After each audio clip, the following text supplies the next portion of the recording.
little dark. Of course it's a little dark. That's the whole point. Oh, hey there. Welcome to the Nerdy Photographer Podcast. I'm your host, Casey Fatchett. If you have never listened to this show before, in addition to providing entertaining and informative photography-related information, I also go on adventures with a crew of the Starship Fibonacci. While you're here, be sure to subscribe to the show and maybe, share it with a photographer friend of yours and or leave a review, preferably but possibly or. Reviews are super helpful and greatly appreciated. Right now, I'm talking to the curator droid of an intergalactic art show that I'm currently covering, and his programming doesn't seem to allow him to understand the concept of a memento mori, which leads me to this episode of the show, where I speak with Indian photographer Rudransh Nagi about how he uses his work to tackle some darker subject matter, as well as the state of the photography industry in India. Stay tuned for that conversation right after the break. ちょっと聞いてたってところですよと。 No, not darker as in underexposed. Are you being intentionally obtuse at this point? Hey, photographers. Are you tired of using the same stale poses with your clients, resulting in stiff and unnatural photos? Consider using Let's Be Real prompts instead. Prompts are not just a list of poses. They're designed to help you create a more engaging, fun environment for your photo subjects, resulting in more natural and authentic images. With the Nerdy Photographer's Let's Be Real prompts, you'll have a unique set of prompts for couples, weddings, families, and individuals, ensuring that you never run out of ideas. Prompts are particularly helpful for clients who are nervous or self-conscious about having their picture taken. By giving them something else to focus on, they can become more relaxed and their reactions will be more authentic and less guarded. Using Let's Be Real prompts will not only help you create more fresh and dynamic images, but it will also increase your confidence and your client's confidence in you. You'll be able to handle difficult situations and subjects with ease, resulting in more satisfied clients and a stronger photography business. So start using Let's Be Real prompts from the Nerdy Photographer today and elevate your photography to the next level. Go to nerdyphotographer.com and go to our store, or click the link in the episode notes and get started creating authentic, engaging images today.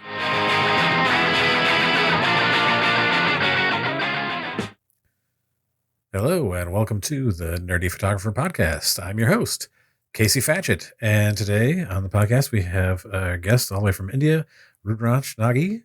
Welcome to the show. Thank you for this opportunity. Oh, you're very welcome.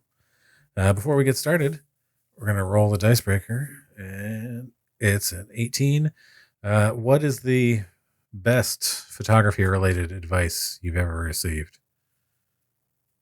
Best, I would say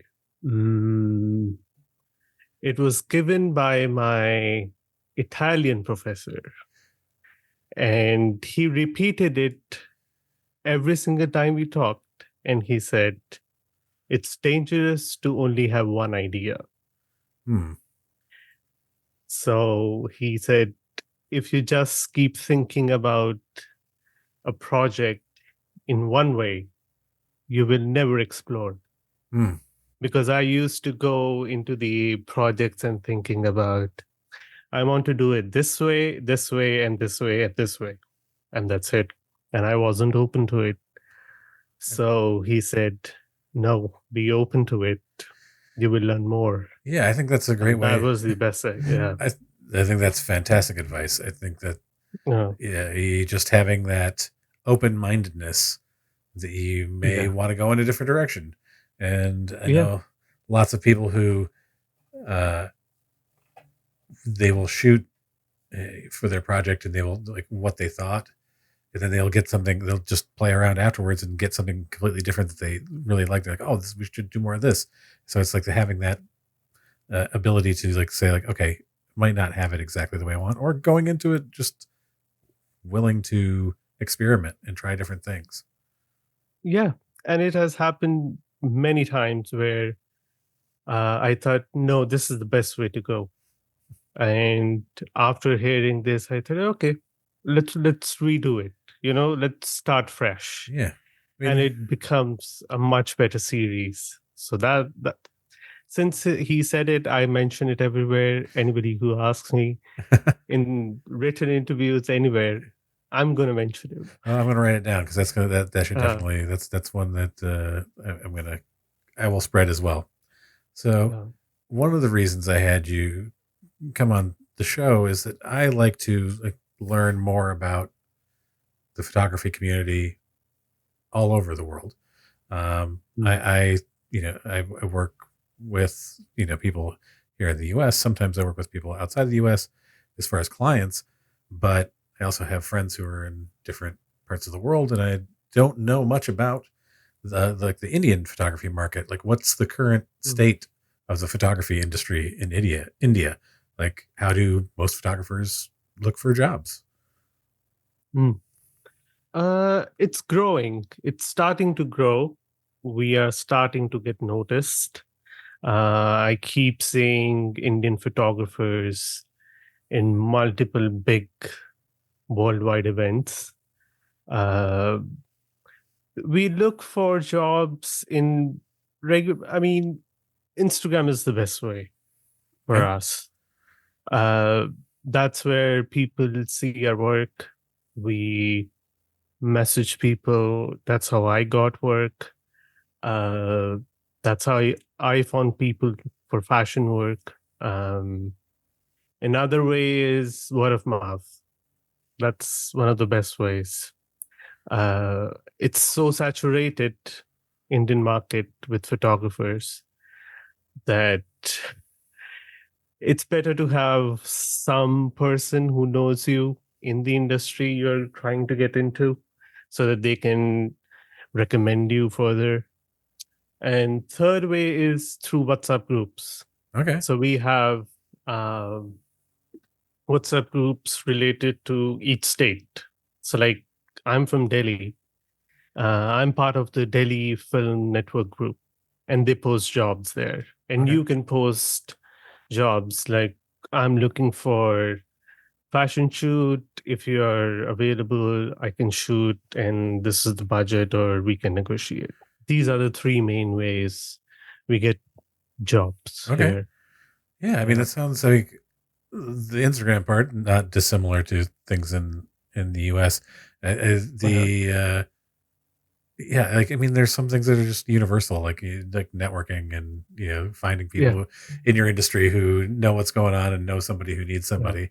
Yeah, that doesn't sound listen. I mean, so you said it's a saturated market. Is that do you find that it's saturated because like I'm curious because this is just something I've heard before, that, and I don't know if it's true or not. Are photographers who are using phones, or what is the like? Sorry, I heard that there were a lot of people going into the industry using like phone cameras, um, and that was causing a bit of an uptick in the number of photographers, um, Yeah. in the market. Yeah. Phone is a big part for sure. But another part is photographers who just starting. They will, and there are many photographers who want to be, photographers. And they think, okay, I will have a camera and I will get work. So people will buy a camera and they will contact people and they say, oh, will you do it for free? And I can, mention you in our tags. Yes, It doesn't do anything right. for the photographer, but so that keeps depreciating our work. So when I say our work is when we go to the clients and say, okay, this much it will charge because we know how much work it will need. Right. They will say, oh, the other photographer said he can do it for free. So Yeah, why I just had this conversation with like that's this why like it's the same thing happens here. It's yeah, and I think that it is the exact same thing. Like there was a real influx when digital cameras like hit a certain price in the United States. yeah, Lots of people bought it and bought them and decided we're going to be photographers now. There was a whole thing when the pandemic hit. There was another influx of people who were like, well, I don't know if I can do my regular job. I'm going to become a photographer. It's going to become my other gig. So yeah, there's like been waves of that here where people buy a camera and think they're automatically a professional. Um, yeah, that whole thing with when people will say like, "Oh, somebody else said they'll do it for free or whatever." Like my response is like, "Yeah, go ahead and hire them because I can't compete with free. Like that's just not going to Yes. happen. Like you know what you're getting with a Yes. free photographer, and if that's what you Yes. want, you don't want me. You don't value what I Yes. bring to the table." Yeah. I mean, if somebody's contacted me, they I assume that they like my work and how I do it. So they will be willing to pay how much I am putting the effort into giving what you want. So I am as much invested in your work as you are because that's my work. Right. So you can go to a free photographer and he will do a job, I guess, and they will give you all the raw files, which another thing that bugs me, Mm. that they give the raw files. It's like giving keys, every single key in your house to somebody, Right.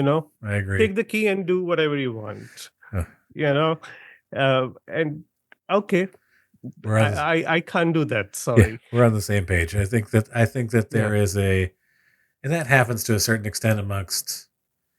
I think it happens here among people who don't have any sort of group or network of other photographers to ask questions of, Hmm. to say like, hey, they asked me to give them the raw files. Should I do that? Is that, Yeah. is that normal? And a Mhm. lot of the times when people will bring that up in forums here or, online, wherever, and, you'll hear these resounding no's from other photographers. And then the person who asked the question, like, but why no? And then you're like, it's the explanation, and I think that it's for people who are just getting into it and who don't understand. Like, oh, this is like you said, this is like giving the keys to your house and being like, come in anytime you want, just like take Yeah. whatever you want. You have no Yeah. more control over those images. You can't do anything about it. You are Yeah. stuck. Like, you've Yeah. given away any leverage you have moving forward. If they want to like license that image for some other Hmm. use somewhere, they want to use it in an ad, and I've got a whole like thing coming up. I don't know when this is coming out, when this episode will publish, but there's by the time it comes out, there will probably have been several discussions about things I've seen recently where people were using images commercially that they didn't have licenses for. Um, yeah, it's that I think this is again a universal thing everywhere in the photography community. People come into it and they're not sure what exactly is Yeah. normal or best for them. I think that that's the thing Hmm. that gets lost, and that sometimes there'll be pushback when they hear another photographer say like, "No, you don't give them the raw files." And they're like, "But they want that's how I'm getting the job and whatever." And they think, "Oh, that's what I should do to get the job." And it's like, "No, you're actually hurting yourself Hmm. because you could be making more money in the long run by, Yeah. you know, like I said, licensing that or whatever needs to be done um, Yeah. moving forward." Yeah. I mean, you won't give your negatives to somebody. Right. If you were shooting analog, why would you give your raw files to somebody? It's the equivalent thing. Wow. But again, if somebody who hasn't gone through the process of, learning different things with the photographers, talking with the photographers, then it's just, you just don't know at that point. We can't even say, oh, he's being an ignorant person who doesn't know. Uh, okay, when somebody has told you don't do it and you are still doing it, then we can't say anything. Yeah, they're Then going to it's do up to you.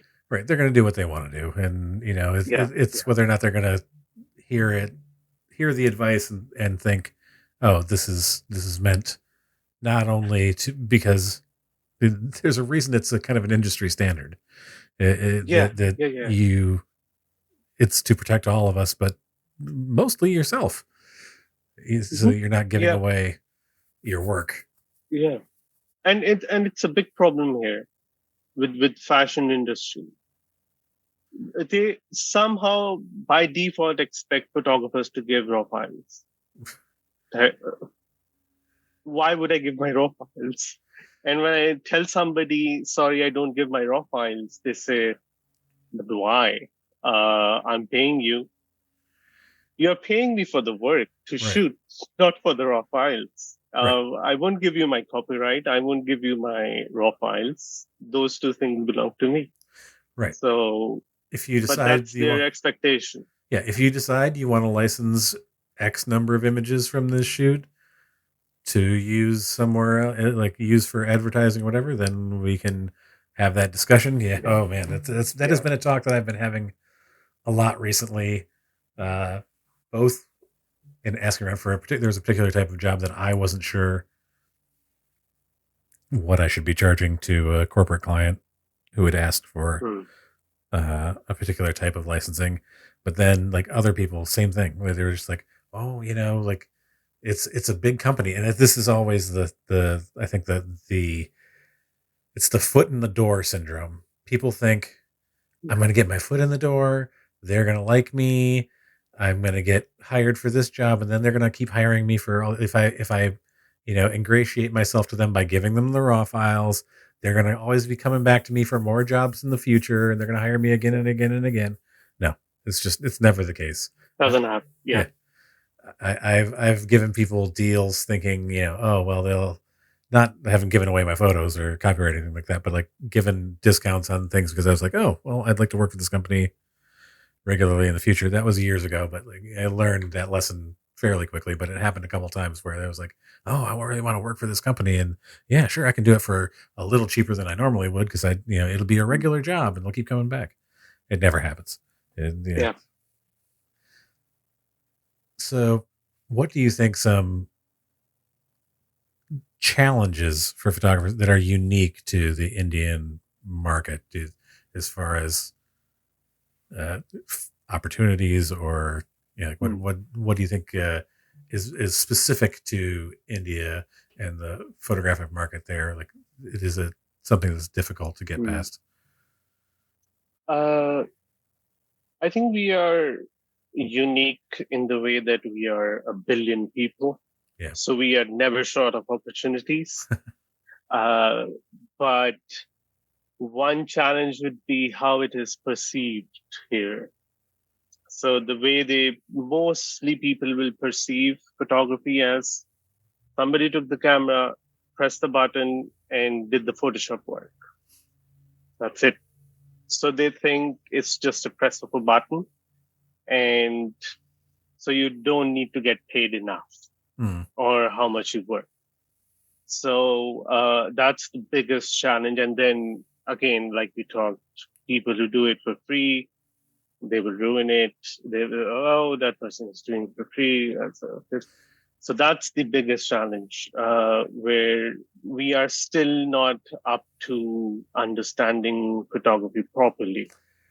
Like, I think that there's a portion of that in a lot of places. I think. Yeah.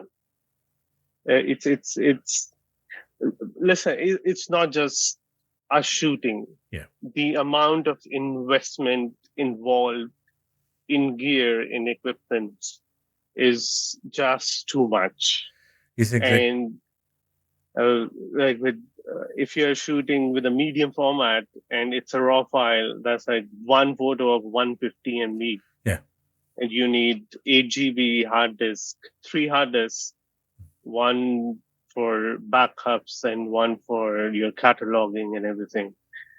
You add that, then you need lights if you don't have a studio, then you need tripod, then you need some filter if you need some, that it just keeps growing and growing. Yeah, I think that culturally, there's, I don't know. I think that in many places there are the people who just think, oh, all it is, or they think that the camera is doing all the work, that it's not necessarily the person using it.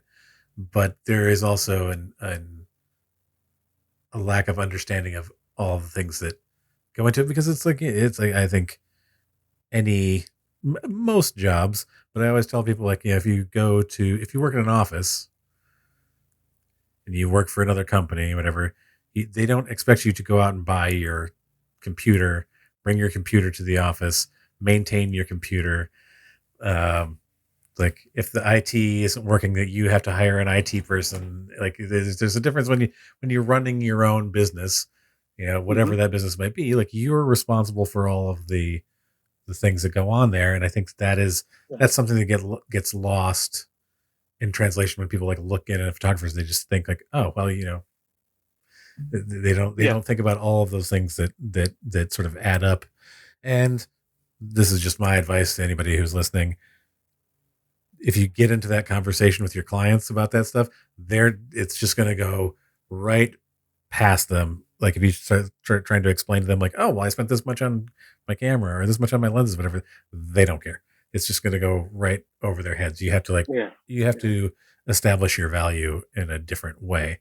But it is so frustrating when you're sitting there like going, like, I'm not going to bring $10,000 worth of camera gear to your shoot for $100. Like it's just like this is I'm not gonna get Yeah. it's just too much hassle for me to bring all of my stuff to this job that I'm not getting paid nearly enough for. Um, yeah, I Yeah. totally understand that. And I think it has gone worse because of how better the phone cameras are getting. Because of the Hasselblad. Oh, I have a Hasselblad in back of my phone. Oh, I have a Leica in back of my phone. Fine. But you do understand that all of that settings are on auto mode. You are just pressing the button. You're literally just pressing the button and it does the work for you. You have no control. Uh, and when digicams got cheaper, people started buying it. And then, you occasionally get a good photo. I think I heard this when I was in Paris studying that everybody who takes a photo in their life, who's taking photos continuously, they will always have a one great photo, which will be amazing. And then they think, oh, maybe I can do it Yeah, with just yeah. just the ca- Maybe mobile phone. I can do this. I can do this all with my phone. I always see those. Like I don't know if you see them. They're regularly on some of these websites. Like, oh, I shot an entire wedding with my phone, and it's like, no, you didn't. Like you had three other team members who were taking Yeah. pictures with cameras, and you focused on taking pictures with your Hmm. phone occasionally. Yeah. Yeah, I think that it's also when you mentioned like, oh, the phone is doing all the work. It's interesting because there are actually legal cases here in the United States as to whether a phone camera photo can be used as evidence because it changes so much, like because of the so much of it is done by computer, is it inside of your phone, that it's not, is it actually capturing an image, or is it capturing a compilation of several images and then using an algorithm to change it all up?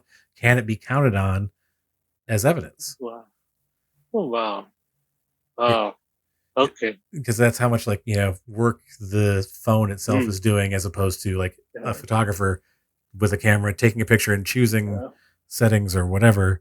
um yeah, there are some cases where people are trying to say like, oh, Yeah. it can't be used as Yeah. evidence. Plus they don't think that if you want those images to get printed, Right. that's another problem you are facing with those images. One, they are JPEG. Yeah. You will be ruining the quality over and over again. And if you want to print it bigger, uh, you're just stuck. Well, I What mean, are you going to say to the client? yes, exactly. Anything can look good. It'll look good on your phone screen, but if you're trying to print Yeah. a poster or a billboard, Yeah. something big, and you're like, oh, Yes. okay, this is going to be difficult. Apple had that whole thing for a while. They here in like New York, they had posters. They were like shot on iPhone or whatever, and I was looking at them like they're all black and white. they're all black and white because it's like, okay, well, now we don't have to worry about any of the color issues from shooting on your phone. And I was like, okay. And then I'd get up close to them and be like, okay, yeah, this is really like artifacty, when you're like Mhm. looking at it fairly up close.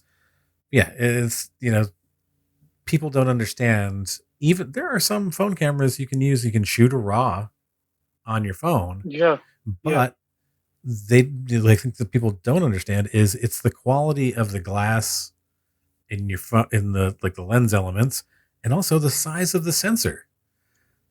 Like yes, like the number of pixels in the sensor. Like even though like people go like, oh, I get great resolution. I'm getting like 3,000 pixels on the long end or whatever on my phone or whatever it is, and I'm like, yeah, but the sensor's so tiny, it's so hmm, small, that compared to a mirrorless camera or a DSLR that are like it's even or a medium format, it's like huge on a medium format. Like the difference is gigantic because if you want hmm, to make this bigger, whatever, then you start to see all of the, how cramped that tiny little phone sensor picture yeah. is. But if you tell that to client, they'll say, "Oh well, Yeah. okay, Oh, but I think that like when you see that, like if you go into it and you shoot it on your phone and then they're like afterwards they're like, well, we want something bigger, you're not gonna they're gonna be upset with you, yeah, and you're not getting hired again. Um, yeah, and you would hope that the clients learn the lesson of, oh, well, we need to actually hire somebody whose equipment has an output that matches up with the deliverables that we want. yeah." Or discuss them beforehand. Listen, I will be shooting with a phone, and that's the best it will get you. But I don't think if somebody's shooting with a phone, they will discuss that. Yeah. Yeah. So what do you think, like, in your opinion, what role do like cultural and societal factors play in shaping the demands for photography in India, Mm, or like the preferences for the types of photography in India? huge, huge. Uh, so where I am based, I am in North India, and you won't see anything related to art. Not that uh, there are no exhibitions happening, but uh, you won't see any promotion. So even I'm in the industry, sometimes I don't get to know that there is an exhibition going on because there is no promotion at all because there is no culture for art. So North India and West India, you can say, they are basically hardworking and do the business, and uh, you become a lawyer or a doctor. So you do that kind of jobs in those two regions. But if you go to say East and South, they have much more respect for this work.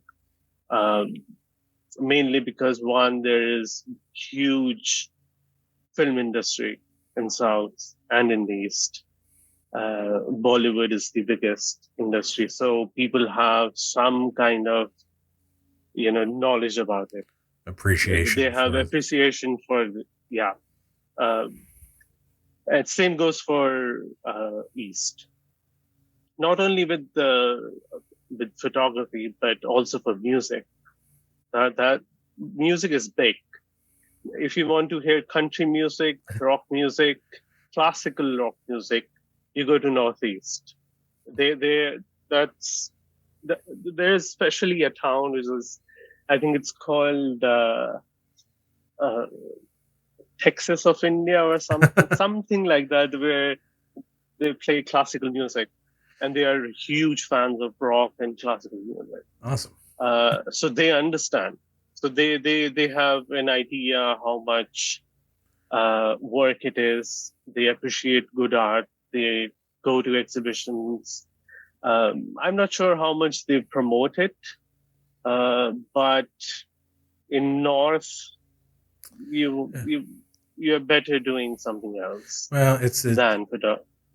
I don't know. There's something to be said for being well rounded and Hmm. having. I grew up in the Midwest of the United States, and there's this sort of similar attitudes of like hardworking, you know, like oh you're going to go into an artistic career. Why would you do that? Like what Hmm. you should be planning to same thing be in business or a doctor or a lawyer, those types of Yeah. things. People, you're going to go to your office job and you're going to work there for 40 years and then you're going to retire. Um, Hmm. and there was just sort of this questionable, like the people thought it was like that you were going to go into an art career and be like, well, what are you going to do? How are you going to make a living? I'm like, I'm going to Hmm. make a living doing my art. Like that's what my plan is. Yeah. I know that everybody can't do that. Like that it doesn't. That there was luck and other things involved in me, and a lot of hard work that have been part of my Hmm. career. But I can understand that sort of situation, like being in that. I'm sure it's different culturally, but I can appreciate that sort of when I moved to New York, it was very like then all of a sudden there were all of these people who were like, oh, we love art here and like all kinds and there's music and museums and everything, and it was a culture shock for me to like come here Yeah. and be just overwhelmed with how much everybody like really appreciated art and Yeah. how Even with my story, if I could tell. Uh, so I know my family background since 1780s. And since 1780s, every single boy who has been born has taken over the family business. with Since 1780s. that's a string. What's the family business? Do you want to say like what? It's a jewelry business. Okay, And so we produce it and sell it. We can make it and all those things. And when I said that, sorry, I won't be sitting at the shop, uh, it was like, what did you say? What are you going to do then? Uh, Photography is, will it pay? I said, yes, it will pay. And even recently, I came back to India in 2022, and my father passed away. So it was like, so who's going to take over the business? And that was their first reaction. And they still think I'm doing it as a hobby. yeah, It's still a hobby, even though I'm doing it full time. Uh, this is my work. right. I have huge camera equipment. Everything is set up. Um, if somebody comes, they will think I am a photographer, but except for my family. So Yeah, it's always a backlash. It's always a backlash here when you say, "Oh, I want to go into, oh, I want to become a painter or photographer or an actor or director." I've lost it. Whatever. yeah, yeah. That. I mean, when I moved to New York in the '90s, it was to be an actor, and my parents were always like, "Well, you need to have a backup plan, and you need to like you should have a like so." If that doesn't work out, and of course, I switched from one very subjective career to another, um, Mm-hmm. and you know, there were times when my parents were like, "Well, you can always just move back here, move back to the Midwest, and like you can." Mm-hmm. And I was like, "Well, like, but my career is here. That's where Yeah. I've set up my business and where everything is." And it was just they wanted me to be around, but there was the explanation of like, "Nah, but I have a life here, and this is where Yeah. I've set up my job and everything is." Do you think? Uh, Are there specific genres or styles of photography that are particularly popular in the Indian market? Is there something that like Are there particular styles of photography? You mentioned like fashion and um, are there is that like one of the larger like photography industries? Is that or demands? Like what are the genres of photography that people are really looking Uh, for? we- Wedding is the biggest. We have big weddings, and genre is big. Mm, Since we have at least 5 to 7 days of wedding event, that is huge. So whenever somebody wants to start into photography, everybody says, "Start doing wedding. You will earn money." It is somewhat true, but not every wedding photographer is getting paid high. right. Uh, It's the same here. so yeah, uh, you can start it, and it's again, it's you. You're not by yourself in the wedding. We need videos, and you have two families. You have to take image of every single guest who's available there, and we have 1,000 guests at least at a wedding. So it's um, that is big. Yeah. Wedding has always been so. Anybody when I started doing photography, oh, now you can shoot my wedding. That's the first thought everybody has whenever you say I'm a photographer here, that you do weddings. Mm, And second, I would say it's fashion because of the Bollywood and film industry everywhere. That's big. Photojournalism and documentary, well, is at the bottom of the barrel. it's not really a It's a demand for. dying breed. Yeah, uh, you won't even be living off by it. It's that bad. Uh, but wedding and fashion, I think the food is underrated here. Mm, I don't see good food photographers as many as say wedding or fashion mm. in India.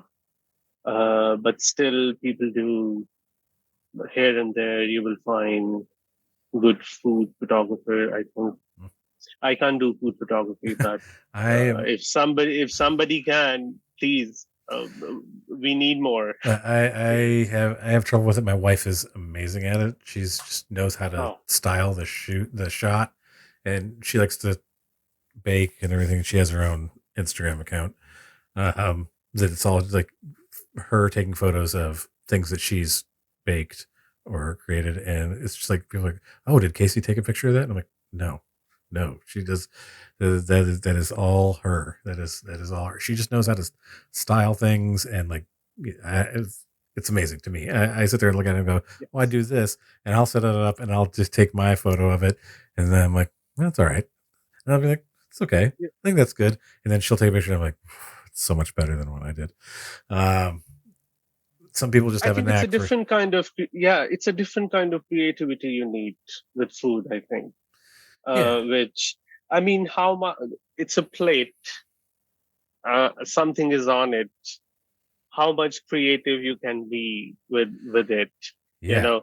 Eh, okay, you can consider it as a still life, but it's not really a still life. You need to still give some, element of food to it, right. some texture, some mood to it. But Yeah, she just yeah, knows the light, like the uh, lighting, like how she's gonna light it, and I'm just like when I try to light stuff, I'm just like, it looks good. I think it's passable, but like hers, I think always look yeah, really great, and like she brings out the texture and just like knows how to arrange things in the like her composition is really good. And I'm just like, man, I wish yeah, like okay, well yeah, you've got the food photography stuff down way yeah, better than me. yeah, Now your your photography tends to deal yeah. with somewhat, shall we say, darker subject matter, Hmm. like depression, mental health issues, death. Is this Yeah. something that's uncommon to discuss in India, or is this? Yes and no. Uh, yes, because it's starting to grow, that people are starting to talk about it, but it's again not well received by the public. People will still make fun of you. People still don't have enough knowledge about it because it's like suddenly everybody has something. That's the or people will say, "Oh, just go out, Hmm. you will feel better." You Okay. choose to feel better is always one of my favorites. Like Yeah. you just Yeah. choose to feel better. Oh, great. If that Yeah. was Uh, that easy. yeah. You should talk more. Uh, Thank you. I didn't think of that before. Well, but now I'm fixed. So it's you, and you will get more frustrated hearing that. So people rather not say anything than to say something. Uh, but it's still starting to little bit get more acceptance. People are more empathetic towards it. But we still have a very long way to go. Very, very long way to go in this department. It's tough. It's tough to Yeah. feel heard or seen, like when you're dealing with Mm, stuff like that. Like I've gone through my own issues, and after my parents both passed away in 2020, like I was mm, very, very depressed. And at that time, I'm also was worried about, oh, where's my business going? mm. We're in the pandemic, and like I had lost all of. I do a lot of weddings. It was like the most of my business, and like like all of those disappeared for that year, and so there's a lot of worry and concern there, and it sapped my creativity. It sapped my Mm. ability to be creative because I just couldn't think. Yeah.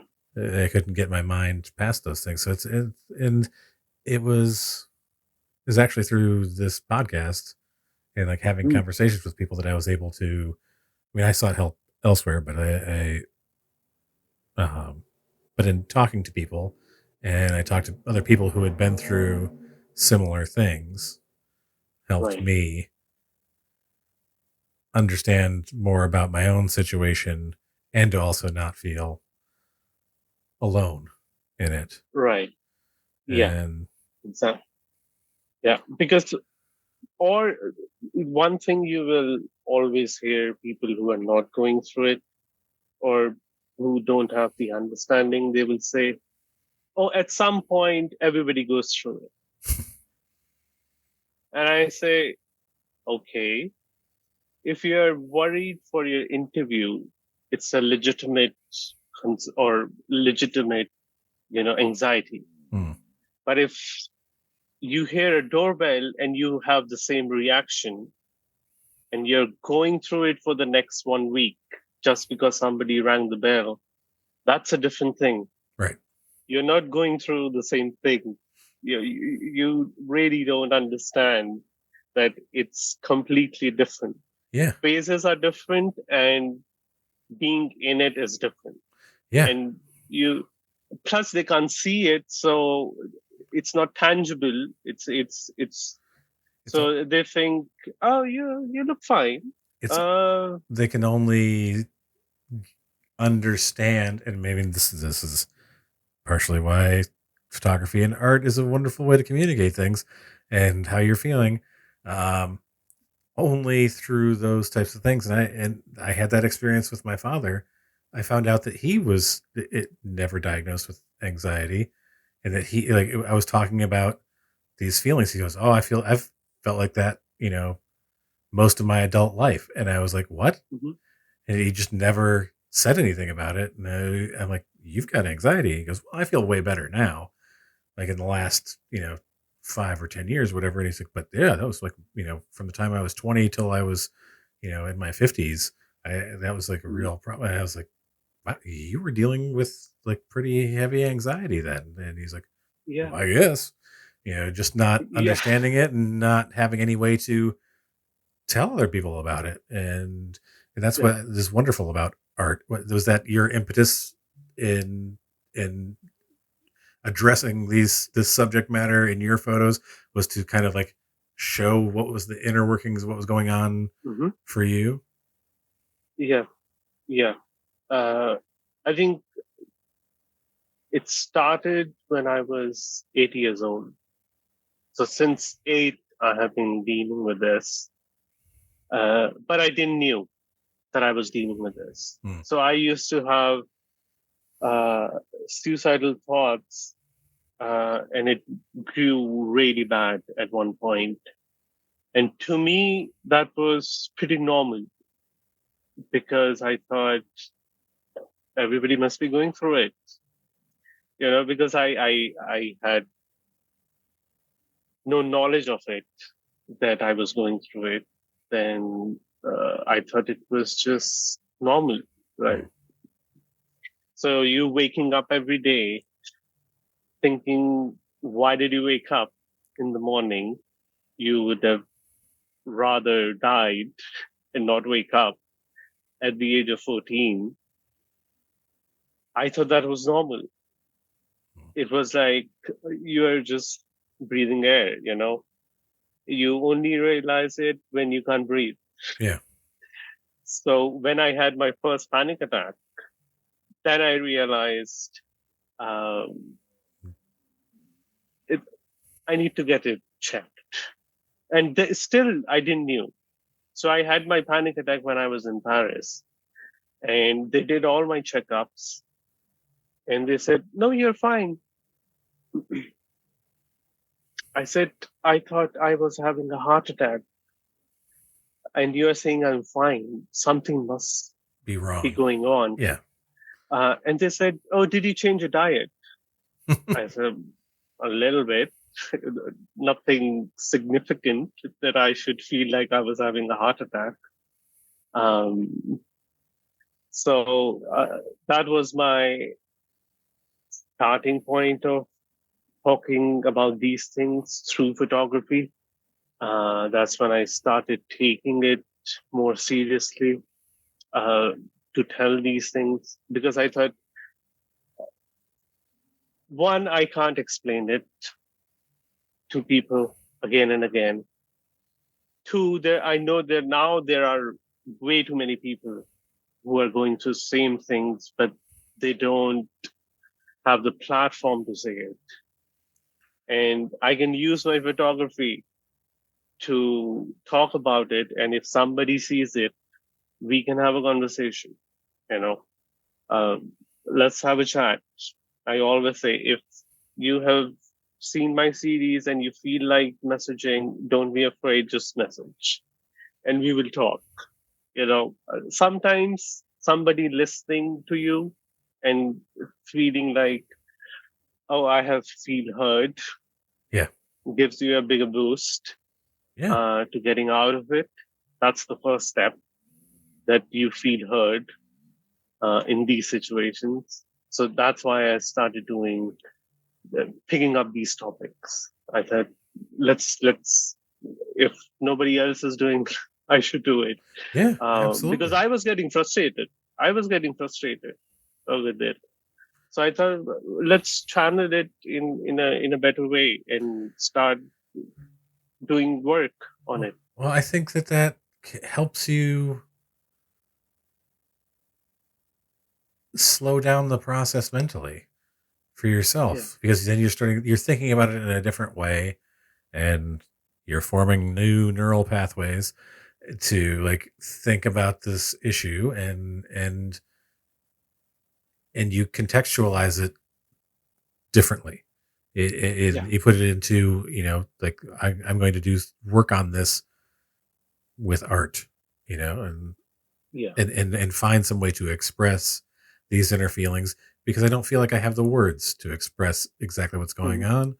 And maybe you will understand me better visually. Some people write a song about it, right? Or write music about it. Like, I am going to create an image for you that helps you understand my internal life. And it helps me understand my internal life and what's going on in my head. because then I have to actually think about it and go, all right, what am I trying to portray here? Like, what am I trying to do, and not just, I'm yeah, I'm not just like throwing something out there. I'm actually trying to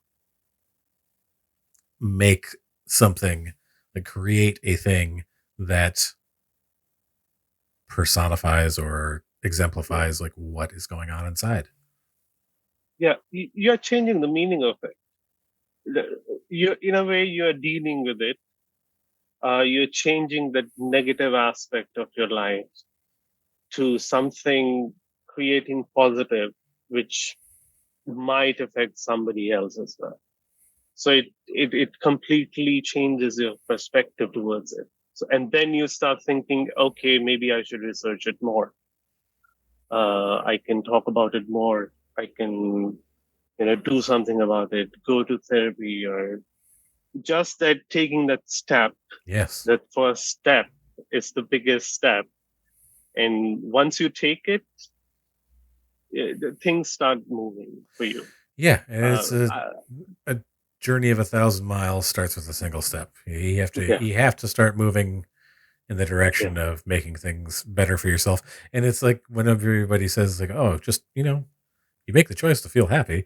Uh, the what I think that they should change that is like, well, you have to make the decision to get help. It's not that you're going to make the yes, decision to like everything's going to. I'm suddenly going to feel so much better about my life, and hmm, everything's going to be wonderful just because I think positively now. It's the I understand that this is not where I want to be. This is not the right, like, and I need to do something about it. Like I need to change something. yeah, I need to get help. I need to do whatever. And making that decision is that thing that will push you in the right direction, not just going, oh, I right, feel happy now. yeah, Because that's just I don't know, that's a facade. Um, yeah. um, have you found that tackling these topics through art has been helpful? Has it helped you on your journey, or is it a feeling of accomplishment when you were able to express a feeling that you were having? I won't say accomplished because I never took it as a big deal. Uh, to me, it was like a fever. Hmm. Wouldn't you tell somebody if you have a fever? Why would you hide it?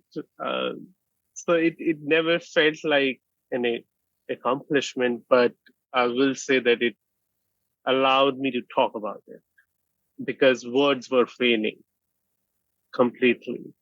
So it needed something more visual and more relatable, you know, to where people can see and say, oh, okay, now I get a little bit of understanding. Maybe not fully. Maybe I don't know what you're actually feeling in that moment, but at least I know what it is because I started hearing people messaging me. Uh, so what should I do when you have These thoughts. panic attack?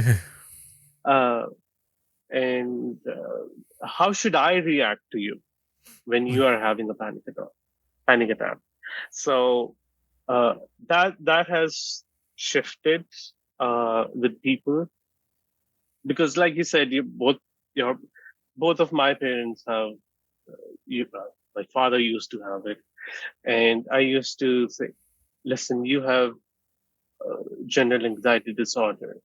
You know, I feel it in you, you because yeah, you are you can making sense me it. anxious. Yeah, you can sense Because it you on are making people. me anxious." Yeah, and same goes with my mother. And they are overthink. The father used to be overthinker. My mother is overthinker, and I'm not saying that just because you're overthinking you have a problem, but it's one of the symptoms. You Yes. can, you go through scenarios after scenarios after scenarios after scenarios after scenarios, Because you and think that if you it's think about never all of ending. them, you think if you think of Yeah, everything, it's going to somehow make things better. yeah. And then when the results come back, it's nothing. Right.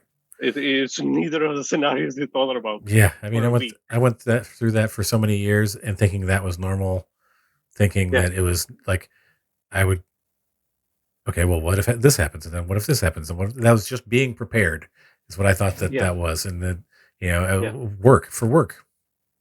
yeah, Um, I would sit there and go like, okay, well, I've got to think about if I'm going to this wedding. Well, if this goes wrong, and what if this goes wrong? And like, I thought that was just being prepared for the job, and not yeah.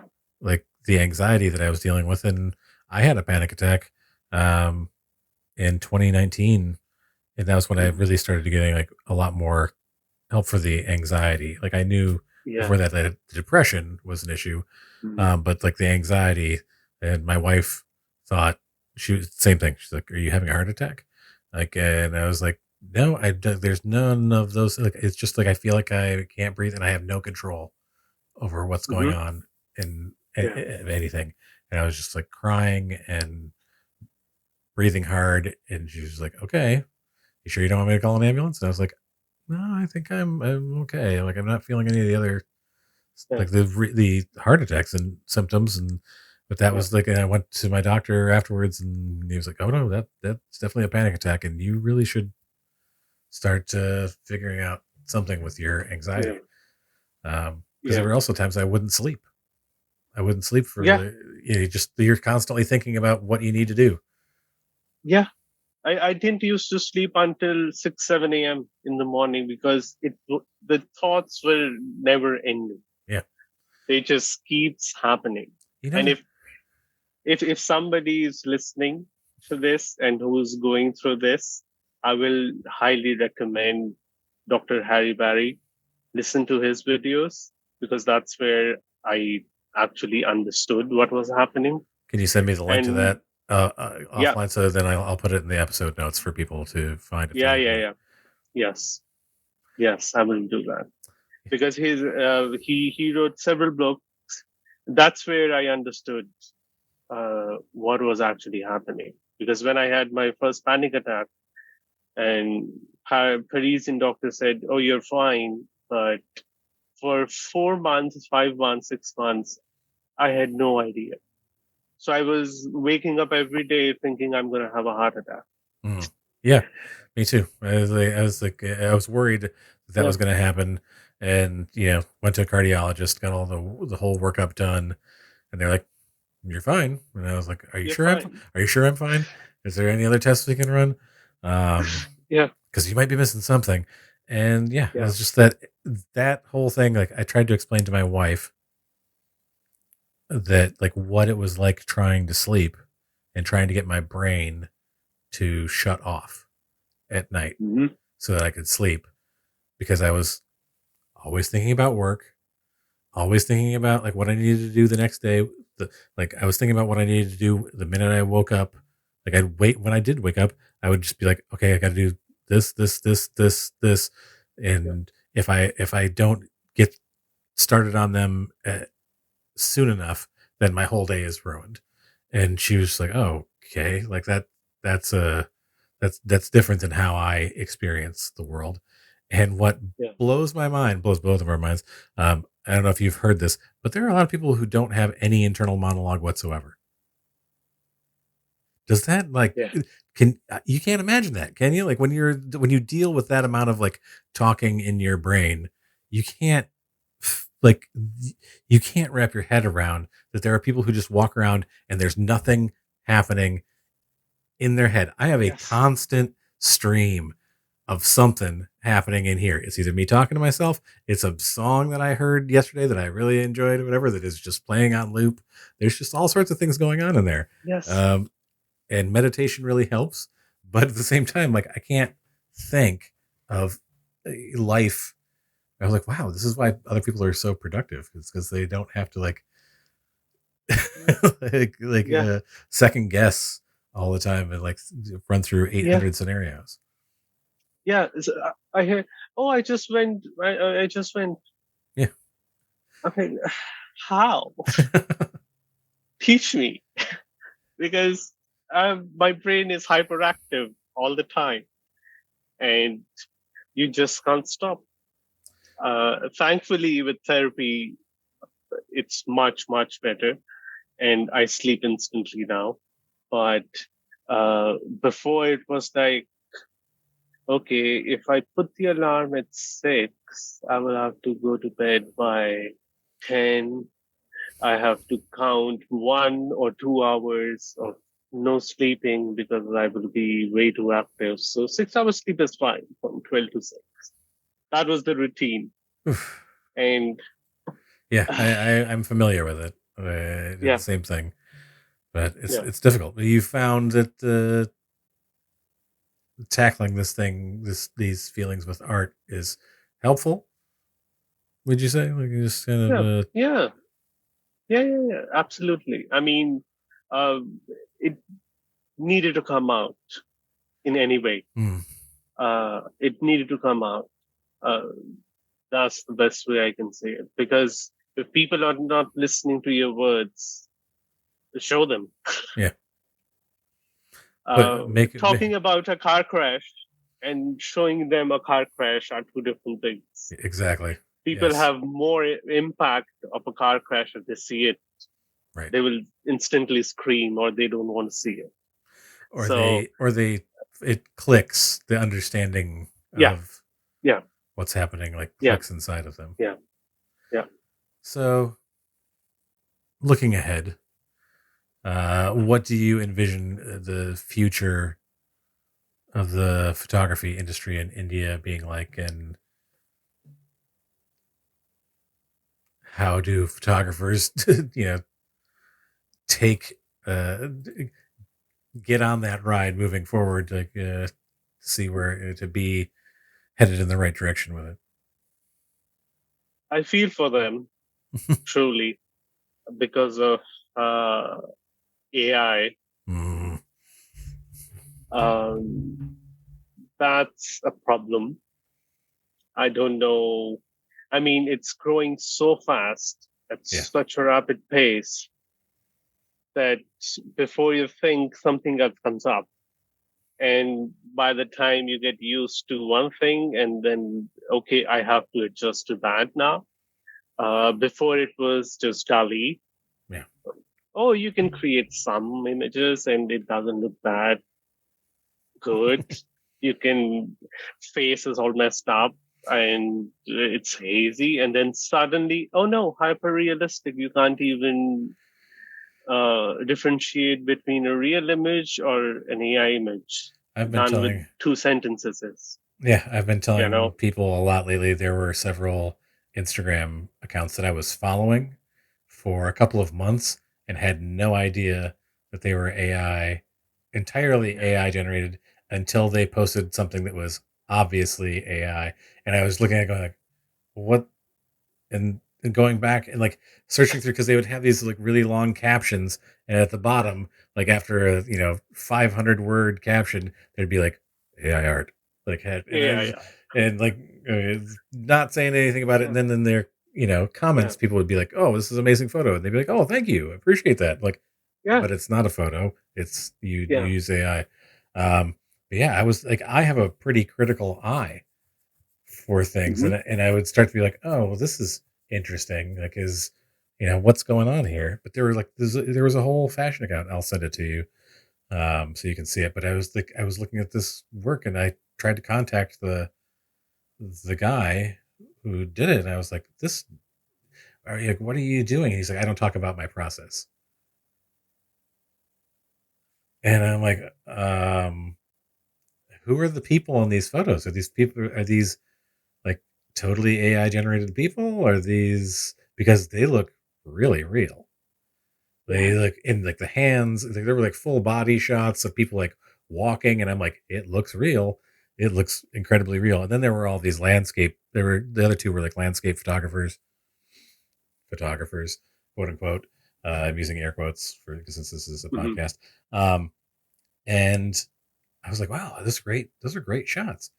And then I'd see like one, and I'd be like, wait a second, that's not a real photo. And they'd been like, again, like saying like, oh, thanks for the compliments on my photography. And someone called them out and Mhm. said like, but it's not photography, it's AI. And they're like, well, it's my imagining of what that place would look like. I'm like, It's and not. I can't afford to go there and take pictures. And it's like, yeah, but you're representing this as actual photos, and it's Right. not. So you're using somebody's photos who actually went there, Yeah. and to create your image. Yeah. That bothers me. Yeah, Uh, I worry about the future. but I think I have 2 points on this. One, I hope that people take photography in the same way as they did painting or drawing when photography came up. Yeah. They said there is no use of painting, but we still love painting. We still enjoy the art. We still love Starry Night Yeah. because of the vision, because of the person, because of the colors, because of the brush strokes. And I hope that people feel the same way about photography. And I'm really hoping that it will make people realize how much work photographers do. Yeah. I To get a single shot, which you go and see and pay in an exhibition, and the photographer, gave his 10 years of life to get that one shot, which we really appreciate and willing to pay that much money because it is somebody who took the shot and it's not generated by 2 sentences. right, and And it is the culmination yeah, of years of learning and thought that goes into how to get to that picture, and pictures that didn't come out and pictures that did, that taught them like, all that is where how we get to these images. That there's a lot of other right, things that a computer will never have. Like right, there's no life behind it that right, goes into making that image. right. And the second point, I think documentary and photojournalism can take advantage that AI can't be there. Right. You need to send people. So imagine naked girl of Vietnam, Yeah. that photo. Imagine if somebody said that was made by AI, you would say, oh, okay. So it actually didn't happen. Right. So you don't know what is real and what is not. I think that But when you tell people that it was taken by a photographer, you think, okay, this photo, what I'm seeing, I'm guessing that it's real. You can see the emotion, you can see and feel the surroundings, and the history of before and after what happened. Yeah. And that puts more weightage to that image. Yeah, I think And we have so many images like that. I think we're currently on a double-edged sort of sword here, where Right. there's the like, oh, this is a real picture that somebody took, but there's also so many like, now we're getting like, it's getting so realistic that people are creating images. We've had some issues in our political system here in the United States where people have used AI to create photos of candidates, Right. and to use as part of their uh, you know their advertised marketing for their campaign. Right. That people don't like assume, well, I mean, why would they use an AI image? That's got to be a photo of something, and it's like, Right. you have to be. I think that media literacy is going to be very important. Like Right. having like a critical eye and sourcing. Yes. What's the source of these? I mean, people really need to invest into as a collective, not just photographers or from art world, but people who appreciate art and people just in general who just going to an exhibition for a selfie so that they can post it on Instagram. Even those people, we need you. Okay. um, to I won't say it will have its place. AI will have its place. It can do wonders in other fields, It's not going but anywhere.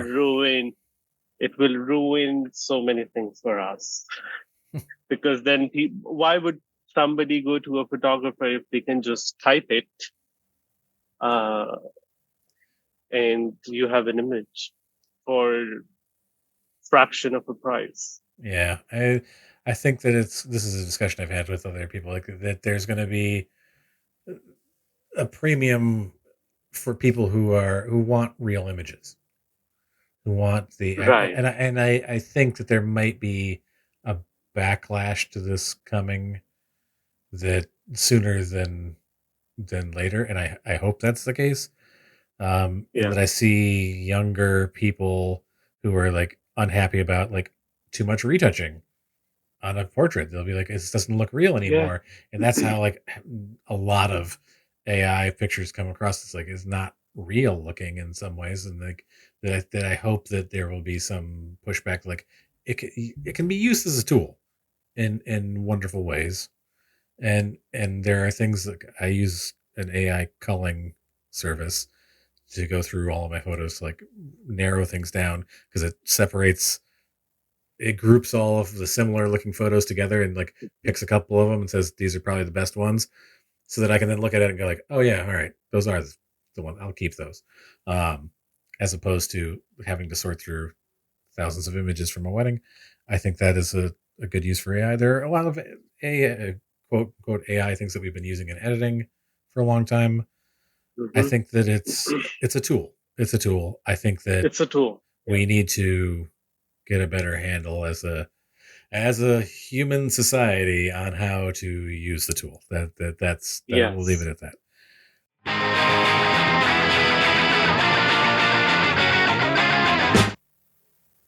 Photographers, it's time to revolutionize your workflow with Aftershoot. Imagine culling through thousands of images in a matter of minutes, effortlessly flagging blurry shots and closed eye pictures. Now you can stop imagining and meet your new photography sidekick, Aftershoot, the game-changing AI photo culling and editing software. Say goodbye to hours spent sifting through images, as Aftershoot's AI can cull thousands of photos in just a few minutes, grouping together similar shots and flagging those blurry or closed eye pics. I have been using Aftershoot for a little over a year, and I have to say, it has transformed the workflow on the portrait side of my business, culling and organizing my photos from family portrait sessions to corporate headshots in a matter of minutes. For engagements, events, and weddings, it does a great job as a first pass cull for me, since I like to go through and make sure I didn't miss anything, but those family and group photos are all solidly organized together, and that saves me so much time.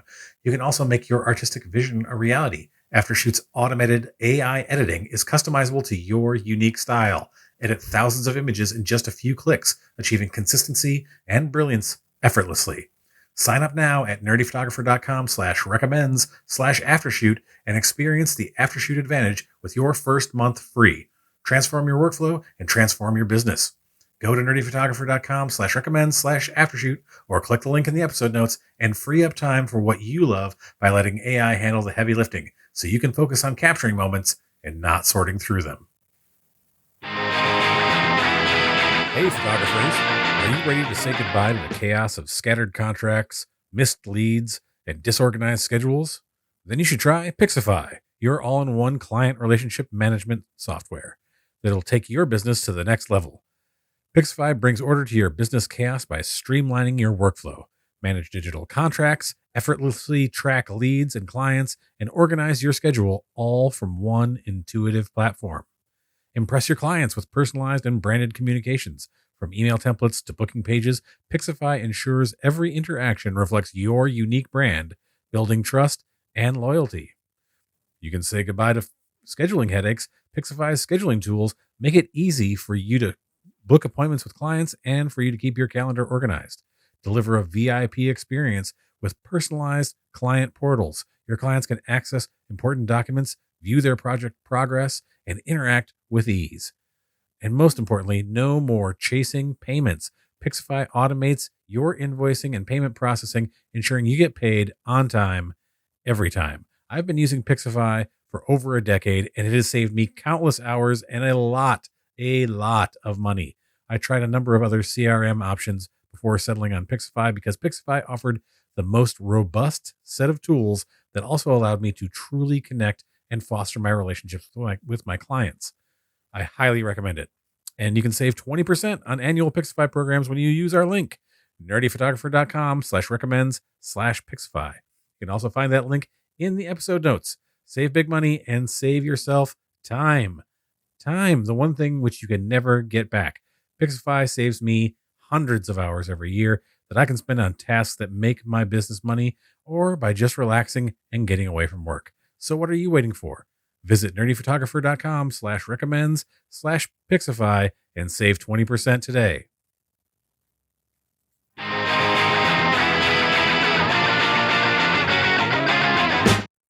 Hey. And now for my favorite part of the show. What's that say? Useless information. This is always death. A cubic inch of human bone can bear the weight of 5 standard pickup trucks. 1 cubic inch. So strong. Can hold that much without. Is that the hip bone? I don't know. I think it's the hip bone. That's the most dense bone, or the femur or something. Yeah, that's considered the most durable bone in your body. Except to that socket. When that socket goes, that's people always say I fell and broke my hip, but it's actually that their hip breaks and then they fall. It's a lot more. That's something I've learned from having medical professionals in my family. Is that? Oh no. Rudransh, again, thank you. Where can people find you online and see your work, or reach out to you if they want to talk? I have 2 websites. If you want to see my documentary work, you can go to www.rudranshnagi.com. And if you want to see my commercial work, people can go to www.snrnphoto.com. And I'm available on Instagram with SNRN Photo and Rudransh Nagi Photography. And if somebody wants to contact, both are available.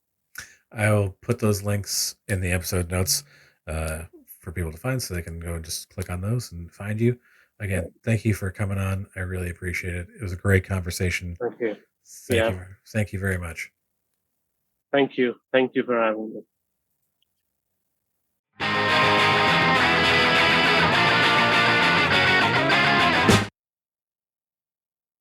And welcome back, folks. Many thanks to Rudransh Nagi for being with us. Be sure to check out his links in the episode notes. And, while you're at it, you can also follow along on the social medias with the Nerdy Photographer. You can find us on Instagram, TikTok, Threads, Reddit, at The Nerdy Photo. That's all one word. No underscores, dots, or dashes. At The Nerdy Photo. Tell us what you think about this or any other previous episode. Leave your photography-related questions or tell us what topics you'd like to hear about in the future. And be sure to subscribe and tell your friends about the show. And, because your friends, you care about them and you want them to have a good time.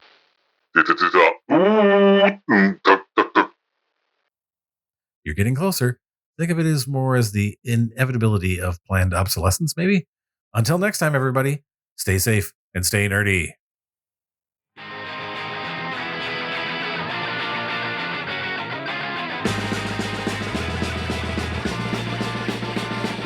Who's that coming back to town? You better start listening. Who's your heart been beating about? You better listen.